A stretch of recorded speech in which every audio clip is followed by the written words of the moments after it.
Hello সবাইকে। আজকে আমরা বুঝতেই পারছি যে আজকে যে বিষয়টি সম্পর্কে আলোচনা করা হবে সেটি হচ্ছে খুব একটি সুন্দর পুস্তক অর্থাৎ বই, যেটি হচ্ছে সংবিধান, ইংলিশে বলে থাকি কনস্টিটিউশন। সংবিধান একটি খুব সুন্দর ছোট্ট পার্ট, কিন্তু আমরা সংবিধানের থেকে আরেকটা ডিটেলসে যদি পড়তে চাই তাহলে আমাদেরকে কোন বই পড়তে হয়? পলিটিক্যাল সায়েন্স অর্থাৎ রাষ্ট্রবিজ্ঞান নিয়ে। রাষ্ট্রবিজ্ঞানে গভীরে গভীরে আলোচনা করা হয়ে থাকে, কিন্তু সংবিধানে উপরে মানে আর্টিকেল, শিডিউল মানে কি, শিডিউল কটি রয়েছে, এগুলো সম্পর্কে আলোচনা করা থাকে। সংবিধানের যেগুলো মৌলিক মৌলিক কথাগুলো সেগুলো একটু জেনে নিই। যে সংবিধানের জনক আমরা যাকে বলে থাকি তিনি হচ্ছেন ডক্টর বি আর আম্বেদকর, ভীমরাও রামজি আম্বেদকর। এবং সংবিধানকে প্রণয়ন করতে 2 বছর 11 মাস 18 দিন সময় লাগে। এবং আমাদের ভারতের সংবিধান হচ্ছে পৃথিবীর সব থেকে বড় সংবিধান। পৃথিবীর সব থেকে বড় সংবিধান কোনটা? ভারতের সংবিধানটা সব থেকে বড় লিখিত সংবিধান। কিন্তু সব থেকে ছোট যদি বলা হয় আমরা বলতে পারি ইউএসএ অর্থাৎ আমেরিকা যুক্তরাষ্ট্রের সংবিধান। সব থেকে ছোট সংবিধান ওদের সংবিধানটা। এবারে সংবিধান মানে কি বোঝায় সেটা আমাদেরকে বুঝতে লাগে। সংবিধান মানে কি? সংবিধান কথাটি এসেছে সমযোগ বিধান। সম মানে কি? সম মানে সমান, আর বিধান মানে নিয়ম কানুন। সকল ভারতের একই রকম নিয়ম কানুন ফলো করার যে বইটা যেখানে আলোচনা করা আছে সেই বইটাকে আমরা কি বলে থাকি? সংবিধান বলে থাকি। কি বলে থাকি? সংবিধান বলে থাকি। তাহলে সংবিধান মানে আমরা খুব সুন্দরভাবে বুঝে নিলাম। এবারে সংবিধানের ভেতরে যখন আমরা যাব কিনা, সংবিধানের ভেতরে গেলে আচ্ছা আরো দুই একটা ছোটখাটো প্রশ্ন হয়ে থাকে, যেগুলো হচ্ছে কি যে সংবিধান কবে প্রণয়ন করা হয়? সংবিধান প্রস্তুত করা হয়ে গেছিল 26 নভেম্বর 1949 সালে। আর কার্যকরী হয় মানে কাজ করতে চালু করে দেয়, মানে সংবিধান মেনে চলতে হবে যে তারিখ থেকে, সেটা হচ্ছে 26 জানুয়ারি 1950 সালের পর থেকে কার্যকরী হতে চালু করে দেয়। এবারে প্রশ্নটা হচ্ছে সংবিধান মানে কি, আইপিসি মানে কি, আর সিআরপিসি মানে কি, এটা জানতে লাগে। সংবিধান মানে একটু আগেই তো বলা হলো যে সংবিধান মানে সবার জন্য সেম নিয়ম কানুন, যে বইটা দেখে মেনে চলতে হবে সেটাকে আমরা সংবিধান বলে থাকি। তাহলে সাধারণ অবস্থায় যে কোনো ব্যক্তিকে যেই বইটির অনুসরণ করে মেনে চলতে হবে সেটি হচ্ছে সংবিধান। সেজন্য আমি এখানে খুব সুন্দর করে লেখার চেষ্টা করছি, ভারতের সমস্ত নাগরিককে যেই বইটি অর্থাৎ যেই পুস্তকটি মেনে চলতে হবে, যে নিয়ম কানুনগুলো মেনে চলতে হবে, সেটা কি কার নিয়ম কানুন মেনে চলতে হবে? সংবিধানের। ওকে, কার নিয়ম কানুন মেনে চলবো? তাহলে সংবিধানের নিয়ম কানুন মেনে চলবো। এই সংবিধানের নিয়ম কানুনের দরুন এখানে আমরা দেখতে পাবো টোটাল পার্ট অর্থাৎ অংশ অর্থাৎ ভাগের সংখ্যা দেখতে পাবো আমরা টোটাল 22টা। সংবিধানের কটা পার্ট দেখতে পাবো? 22টা। আর আর্টিকেল দেখতে পাবো 395টা। কিন্তু পরবর্তীকালে এবিসি করে যুক্ত করে এখন আর্টিকেলের সংখ্যা কটা হয়ে গেছে? 448টা। কিন্তু মূল সংবিধানে আর্টিকেলের সংখ্যা কটা ছিল? 395টা। আর তার সঙ্গে আরেকটা জিনিস জানতে হয় তপশিল অর্থাৎ শিডিউল নিয়ে। তো এই তপশিল টোটাল সংখ্যা কত হয়ে থাকে? 12। এটার আগে জেনে নিই আমরা যে সংবিধান মানে কি, আইপিসি মানে কি, আর সিআরপিসি মানে কি। সংবিধান মানে সাধারণ অবস্থায় যে কোনো নাগরিক, হয় সেটা টোটোওয়ালা থেকে কোম্পানিওয়ালা পর্যন্ত যেই বইটিকে মেনে চলবে সেটি হচ্ছে সংবিধান। সাধারণ অবস্থায় তাহলে সব ব্যক্তিকে কোন বইটিকে মেনে চলতে হবে? কার নিয়ম কানুন মেনে চলতে হবে? সংবিধানের নিয়ম কানুন মেনে চলতে হবে। তারপরে যদি কোনো ব্যক্তি কোনো ভুল কাজ বা ভ্রান্তিপূর্ণ কাজ করে থাকলে নিশ্চয়ই ওকে দণ্ড দেওয়া উচিত। ওই দণ্ড দেওয়ার জন্য যেই বই থেকে ওই দণ্ডগুলো লিখিত দেওয়া হয় সেটা হচ্ছে আইপিসি। অর্থাৎ ধরে নিন আপনি কাউকে হত্যা করতে গেছেন, তাহলে হত্যা করতে গেলে আমরা জানি যে আইপিসির সেকশন যদি হত্যা করে যদি বেঁচে যায় তাহলে লেগে যায় কত? 307। 307 মানে কি? আইপিসি সেকশনে 307 মানে আপনি মারতে গেছিলেন কিন্তু বেঁচে গেছে। আর 302 মানে মেরে দিয়েছেন। তাহলে এখানে এগুলো যে সেকশন গুলো আছে এই সেকশন গুলো কোত্থেকে লাগানো হয়? সেটা হচ্ছে আইপিসি থেকে, যেটাকে ইন্ডিয়ান পিনাল কোড বা ভারতীয় দণ্ড সংহিতা বলা হয়। অর্থাৎ এই সংহিতা থেকে আমরা যে কোনো ব্যক্তিকে দণ্ড দিয়ে থাকি। তাহলে আইপিসি রুলস কখন আসবে? যখন কোনো ব্যক্তি শাস্তিমূলক কাজ করবে তখনই আইপিসি রুলস পুলিশ এফআইআর এর মাধ্যমে জানিয়ে দিবে। এফআইআর আমরা জানি, এফআইআর মানে ফার্স্ট ইনফরমেশন রিপোর্ট, তাই কি না? তো এফআইআর এর সম্পর্কে যদিও পরবর্তীকালে খুব সুন্দরভাবে আলোচনা করাটাই হবে। এবারে প্রশ্নটা হচ্ছে যে কোনো ব্যক্তিকে দণ্ড দিব তখন এফআইআর করলাম, কিন্তু ওই ব্যক্তিকে যখন জর্জের কাছে নিয়ে যাব অর্থাৎ আদালতে নিয়ে যাব, আদালত কি আইপিসির অনুসারে কি ওকে সাজা দিবে, শাস্তি দিবে? তাহলে আইপিসির অনুসারে শাস্তি দিবে না। যে অনুসারে শাস্তি দিয়ে থাকে সেটা হচ্ছে সিআরপিসির মাধ্যমে। কার মাধ্যমে শাস্তি দিয়ে থাকে? CrPC, criminal procedure code. তাহলে জর্জ কোন বই অনুসারে রায় দেয়? জর্জ কোন বই অনুসারে রায় দিয়ে থাকে? সিআরপিসি অনুসারে রায় দিয়ে থাকে। আর পুলিশ যখন কোনো ভ্রান্তিমূলক কাজ বা শাস্তিমূলক কাজ করে তখন এফআইআর কার অনুসারে লাগায়? আইপিসির অনুসারে। ক্লিয়ার বিষয়টা? এবারে জর্জ কাকে ফলো করে? তাহলে সিআরপিসি কে। কিন্তু সাধারণ অবস্থায় কিন্তু সবাই কি সংবিধান ফলো করতেই হয়। এবার যদি আমরা বুঝি তাহলে একটা জিনিস, যে যত সকল উকিলগুলো আছে, উকিলগুলোর কি কি সম্পর্কে নলেজ রাখতে হয়? উকিলগুলোর তিনটি সম্পর্কে নলেজ রাখতে হবে। কেন? কারণ উকিলদের ক্ষেত্রে ওর যে যেটা শাস্তিমূলক লোকটি গেছে, ওই লোকটিকে ন্যায়মূলক বিচার দেওয়ার জন্য অবশ্যই উনাকে সংবিধানের সম্পর্কে জ্ঞান রাখতে হবে, আইপিসি সম্পর্কে জ্ঞান রাখতে হবে এবং সিআরপিসির সম্পর্কেও জ্ঞান রাখতে হবে। সেজন্য আমরা হয়তো মাঝে মধ্যেই দেখে থাকি যে অনেকগুলো উকিল জর্জের থেকেও অনেক কি বলবো বুদ্ধিমান হয়ে থাকে। তাহলে আমাদের কিন্তু বোঝা হয়ে গেল সংবিধান কোন জিনিসটাকে বলবো, আইপিসি কোন সময় আসে, আর সিআরপিসি কখন ফলো করা হয়। এবারে আমরা আসবো যে বিষয়টাতে, সেটা হচ্ছে একটু আগেই বলা হয়ে গেছিল যে সংবিধানের টোটাল অধ্যায় অর্থাৎ পার্ট চ্যাপ্টার সংখ্যা হচ্ছে 22টি। টোটাল চ্যাপ্টার কটা রয়েছে? 22টা চ্যাপ্টার। মোট চ্যাপ্টার 22টা, কিন্তু এখন এবিসি করে টোটাল 25টা চ্যাপ্টার করা হয়েছে, কিন্তু আমরা 22টা চ্যাপ্টারে ওই বিষয়গুলোকে পড়ে নিব।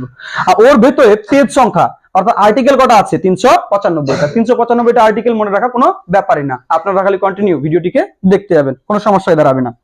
আর তার সঙ্গে শিডিউল। এবারে প্রশ্নটা হচ্ছে, স্যার হয়েই তো গেল, পার্ট মানে চ্যাপ্টারের নাম আছে আর তার সঙ্গে আর্টিকেল দেওয়া আছে, শিডিউল দেওয়ার কোন দরকার ছিল? শিডিউল দেওয়ার সব থেকে বড় অর্থাৎ তফসিল দেওয়ার সব থেকে বড় দরকার কি?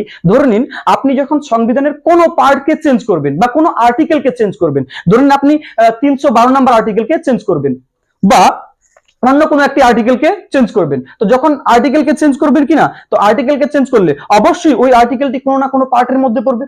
তাহলে অবশ্যই কাকে চেঞ্জ করতে হবে? আর্টিকেল চেঞ্জ করলে পার্টে চেঞ্জ করতে হবে। তাহলে এইরকম দুই জায়গায় চেঞ্জ না করে আমরা ওই জিনিসটিকে এক্সট্রা কোনো জায়গায় ছাপা যেতে পারি বা ছাপা যেতে পারি, সেটা হচ্ছে শিডিউল। কোথায় ছাপা যেতে পারি? শিডিউল। তাহলে কোথাও আর্টিকেলের বিষয়গুলো বিশাল বড় হয়ে গেলে তখন ওই জিনিসগুলোকে কোথায় ছাপাই দিই? শিডিউলে ছাপাই দিই। টোটাল শিডিউলের সংখ্যা কটি?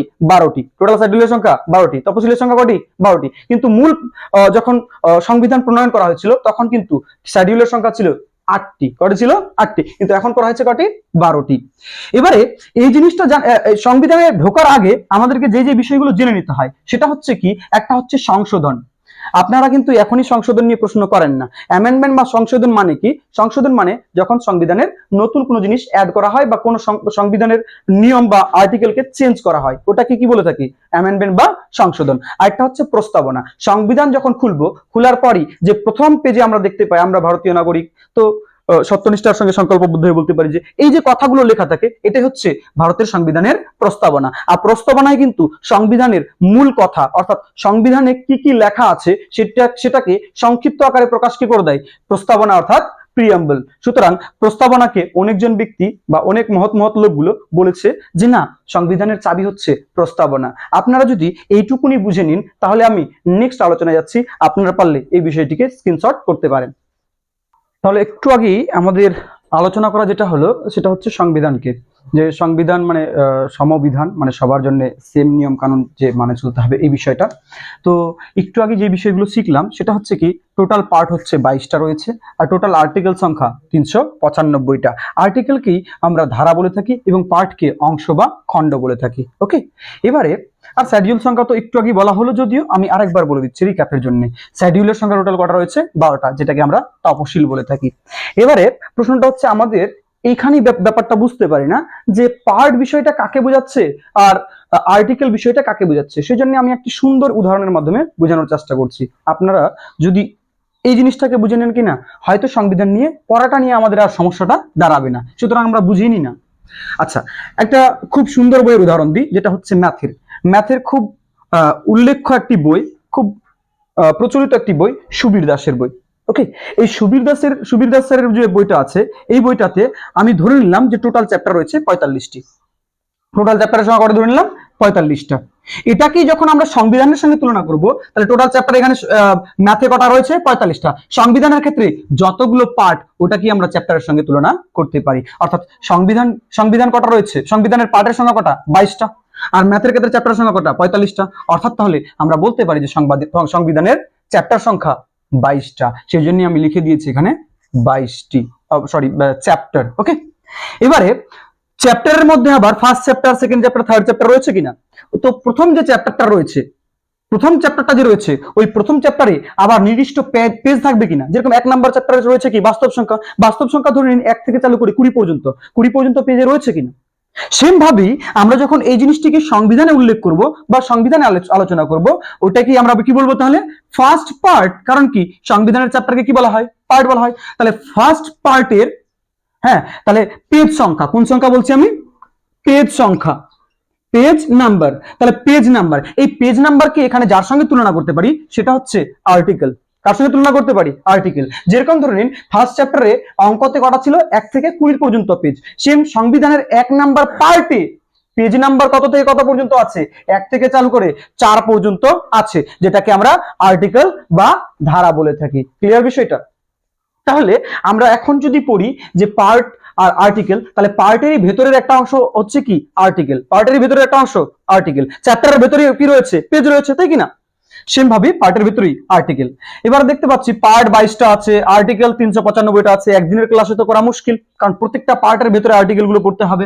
তো সব থেকে যেটা বিষয়টা ছোট দেখতে পাচ্ছি সেটা হচ্ছে কি? শিডিউলটা, অর্থাৎ তপশিলটা। মাত্র কটা রয়েছে? 12টা রয়েছে। তো এই ভিডিওর মাধ্যমে আমি সম্পূর্ণ শিডিউল অর্থাৎ তপশিলের সম্পর্কে আলোচনাটা করে দিচ্ছি। এই বিষয়টির সম্পর্কে একটু আগে আলোচনা করতে চাইলাম, সেটা হচ্ছে তপশিল অর্থাৎ শিডিউল।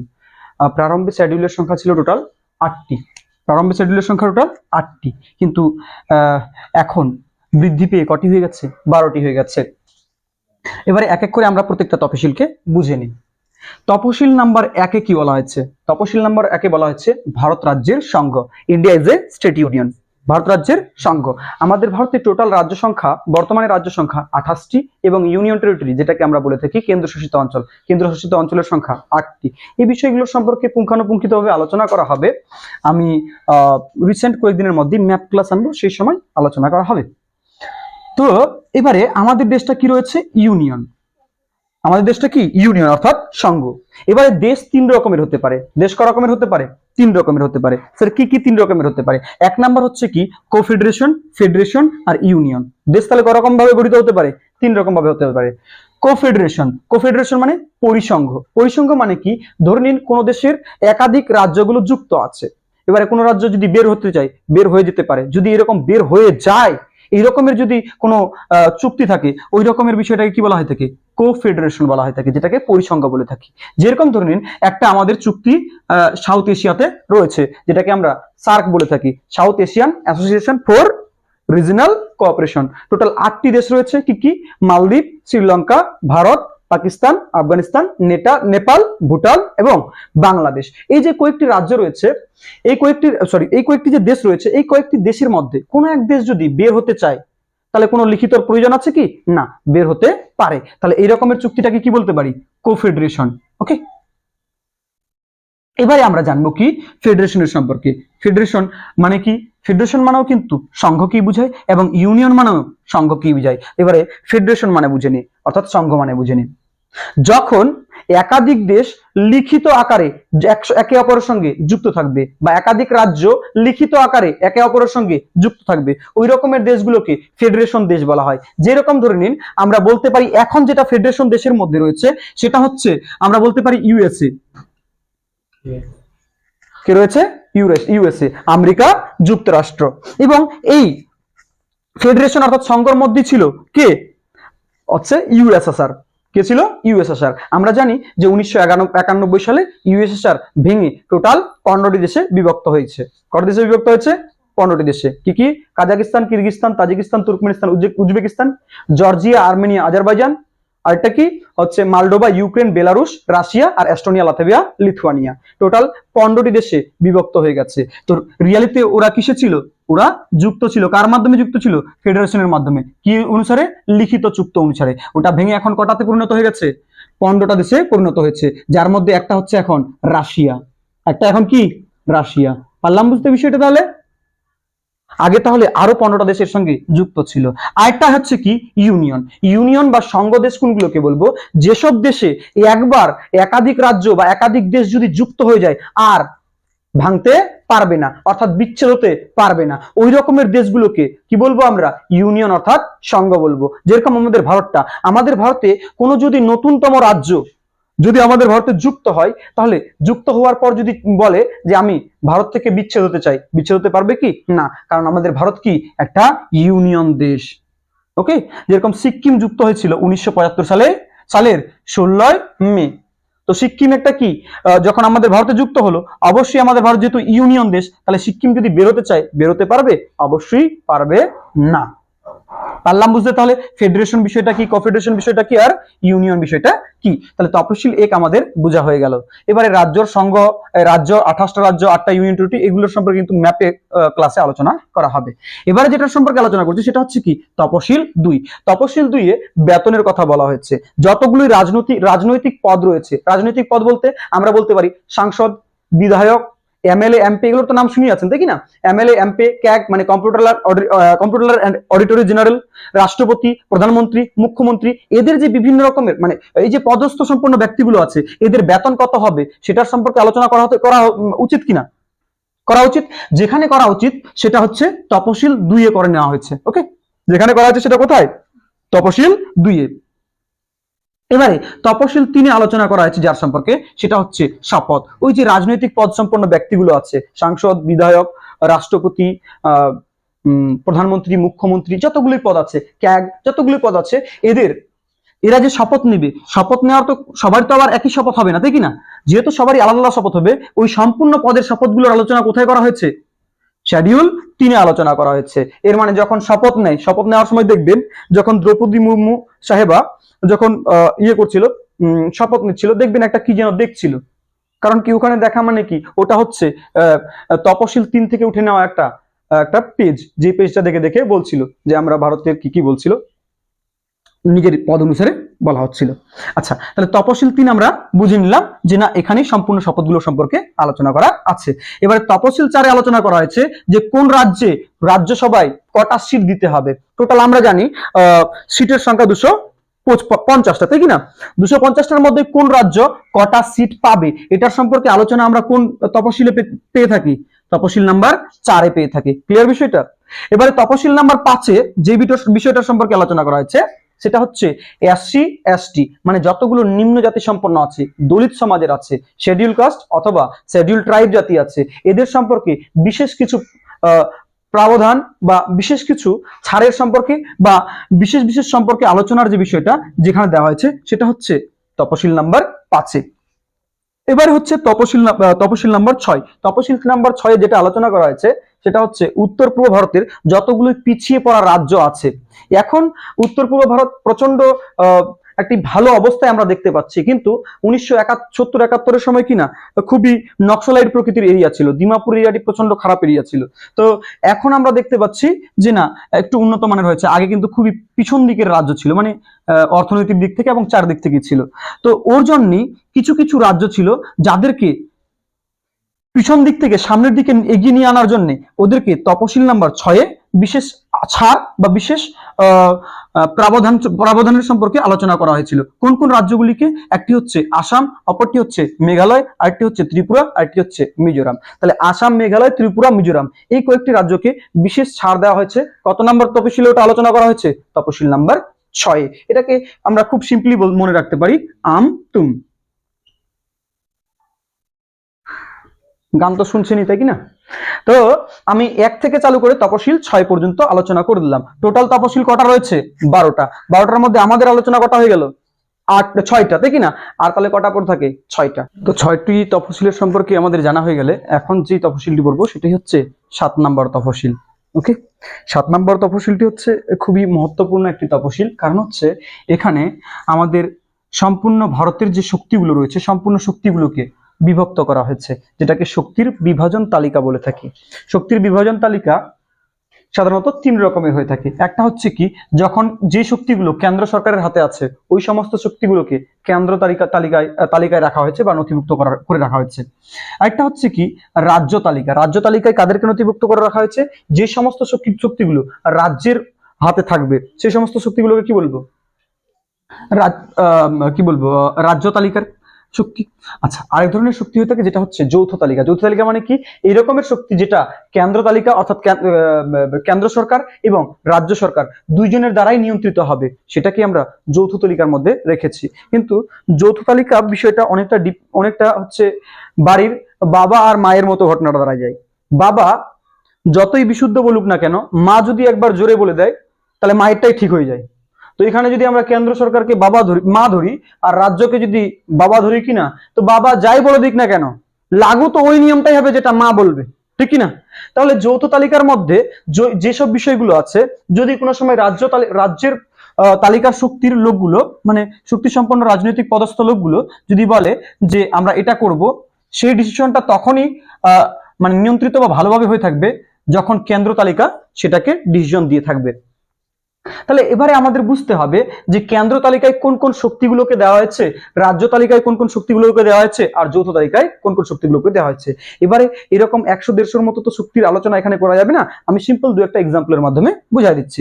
যেরকম কেন্দ্র তালিকার মধ্যে কাকে কাকে রাখা হয়েছে, যেরকম আরবিআই, মানে টাকা বানানোর যে পদ্ধতিটা, টাকা বানায় কে? RBI, reserve bank of India. তো রিজার্ভ ব্যাংক অফ ইন্ডিয়া কার কাছে দেওয়া উচিত, মানে কার শক্তিতে দেওয়া উচিত? অবশ্যই দেশের শক্তিতে দেওয়া উচিত, না হলে যদি রাজ্যের শক্তিতে দিত কিনা, রাজ্য এক এক রকমের টাকা তৈরি করতো, নিজের মতো করে ছবি দিয়ে দিত, ঠিক না? তাহলে অবশ্যই কেন্দ্র তালিকায় আরবিআইটা থাকবে। তার সঙ্গে সমস্ত প্রকারের সৈন্য, এয়ারফোর্স থেকে চালু করে স্থল বাহিনী, কি বলবো, জলবাহিনী, যতগুলো আছে এগুলো সম্পূর্ণ শক্তি কার হাতে থাকে? কেন্দ্র সরকারের হাতে। ডাক ব্যবস্থার ব্যাপারটা কার থাকে? কেন্দ্র সরকার। আর জনগণনার ব্যাপারটা কার কাছে থাকে? কেন্দ্র সরকারের কাছে থাকে জনগণনার বিষয়টা। এবারে যেটা জানতে হয় সেটা হচ্ছে কি, রাজ্য সরকারের হাতে কি কি থাকে? রাজ্য সরকারের হাতে থাকে পুলিশি বন্দোবস্তটা। কোন বন্দোবস্তটা? পুলিশি বন্দোবস্তটা। তারপরে কি, পরিষ্কার পরিচ্ছন্নতার বিভিন্ন রকম জিনিসগুলো, যে রাজ্যকে পরিষ্কার রাখতে হবে, পরিচ্ছন্ন রাখতে হবে, এবং জনসংখ্যার নিয়ন্ত্রণ। এরকম আমি খালি তিনটা বলছি, এর মানে তিনটাই যে আছে না, প্রায় এরকম কি বলবো 59টার মতো আছে। ওকে, তো অতগুলো তো আর বলা যায় না, তাই কি না? তাহলে রাজ্য তালিকায় যে যে শক্তিগুলো দেওয়া হয়েছে তার মধ্যে কিছু কিছু শক্তির আমি আলোচনা করে দিলাম।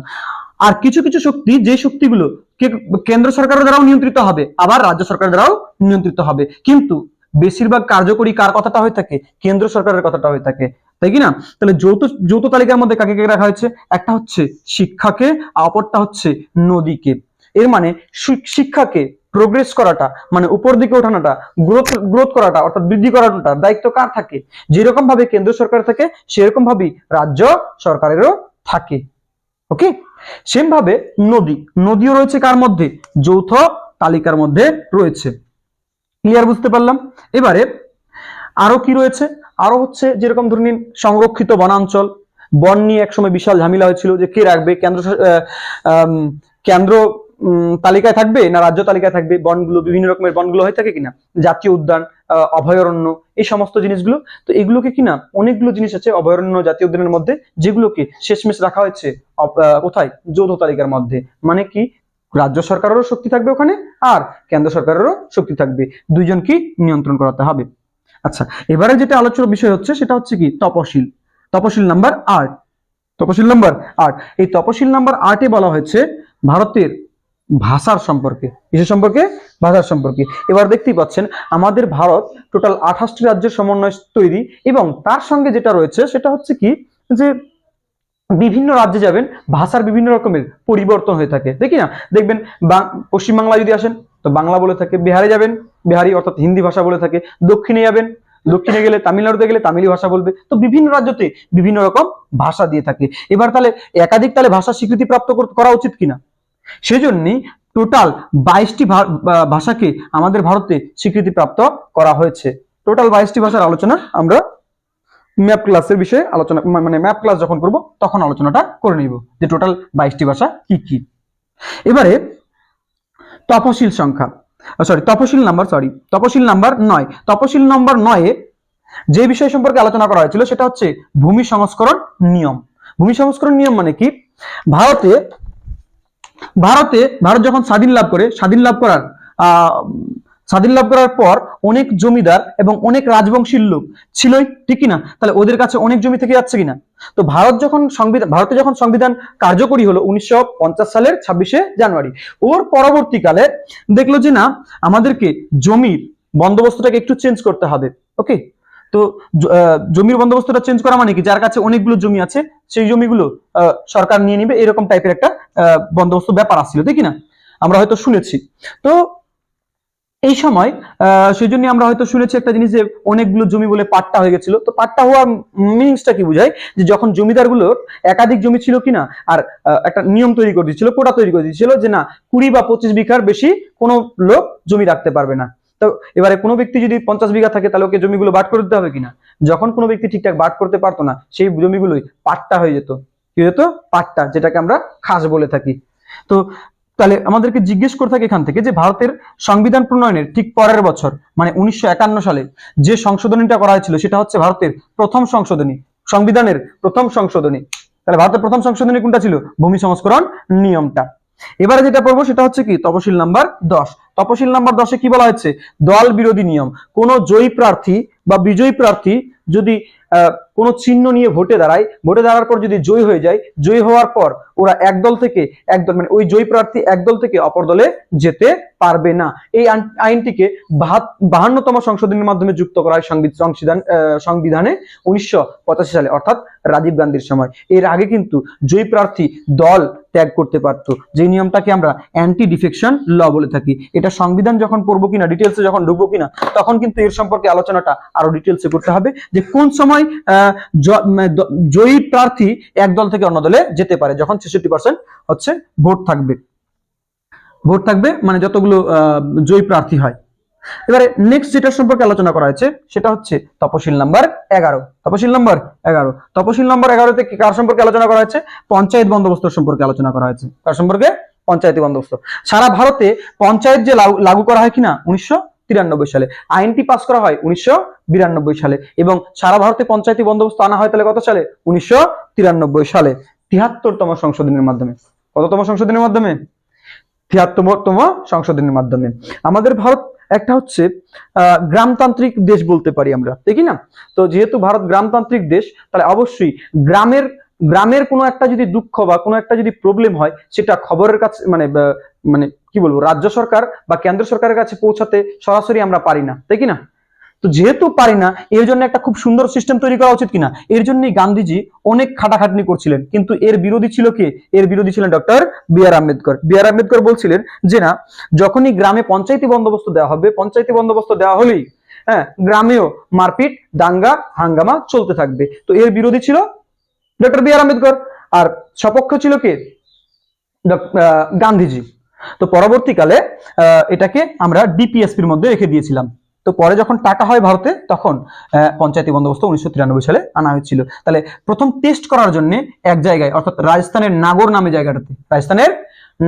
জায়গাটাতে 2 অক্টোবর গান্ধী জয়ন্তী, 2 অক্টোবর 1959 সালে পঞ্চায়েতি বন্দোবস্তকে দেওয়া হয়েছিল।